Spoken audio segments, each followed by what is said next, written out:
فستان رجوة آل سيف إطلالة الأميرة رجوة في حفل زفاف ولي العهد. فستان رجوة آل سيف إطلالة الأميرة رجوة في حفل زفاف ولي العهد وحفل زفافها. مع انتهاء حفل زفاف ولي العهد الأردني الأمير الحسين بن عبد الله الثاني والآنسة رجوة، ازداد السؤال عن فستان زفاف رجوة آل سيف وسط إعجاب الكثيرين بإطلالتها الأولى والثانية. ولاقت إطلالة رجوة آل سيف إعجاب الحاضرين، حيث جهد فستان رجوة آل سيف أناقة ونعومة لا مثيل لها، الأمر الذي أدهش المشاهدين. وازداد السؤال عن مصمم وتفاصيل فستان رجوة آل سيف.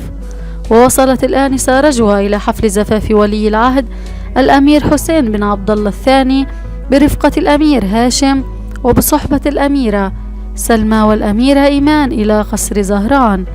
وبحسب العادات والتقاليد الهاشمية يقوم أحد أفراد العائلة الهاشمية بزف العروس إلى العريس، سواء كانت أميرة أو من خارج العائلة الهاشمية، لعريسها الذي يكون بانتظارها إلى جانب إمام الحضرة الهاشمية الشيخ المأذون الشرعي والشاهدين على عقد القران.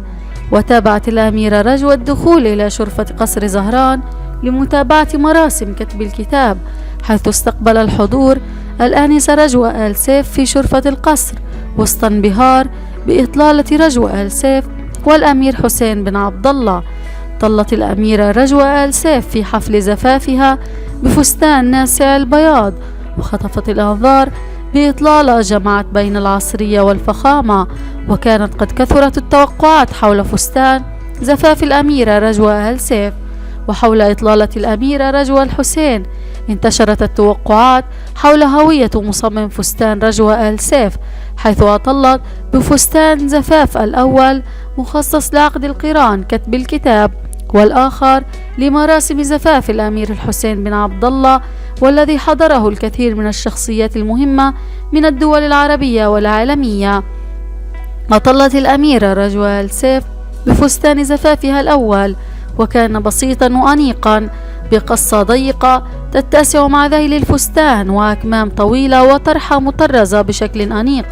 وتم اختيار تاج أنيق وأقراط مرصعة بالألماس. وحملت رجوة آل سيف باقة من الزهور البيضاء. تم الإعلان عن مصمم فستان الأميرة رجوة آل سيف في حفل الزفاف، ووقع الاختيار على المصمم إلي صعب، وهو من أهم المصممين العرب، وكان ضمن أسماء المصممين المتوقع أن يكون هو من صمم فستان الأميرة رجوة. واختار المصمم إلي صعب تصميم فستان الأميرة رجوة آل سيف تصميم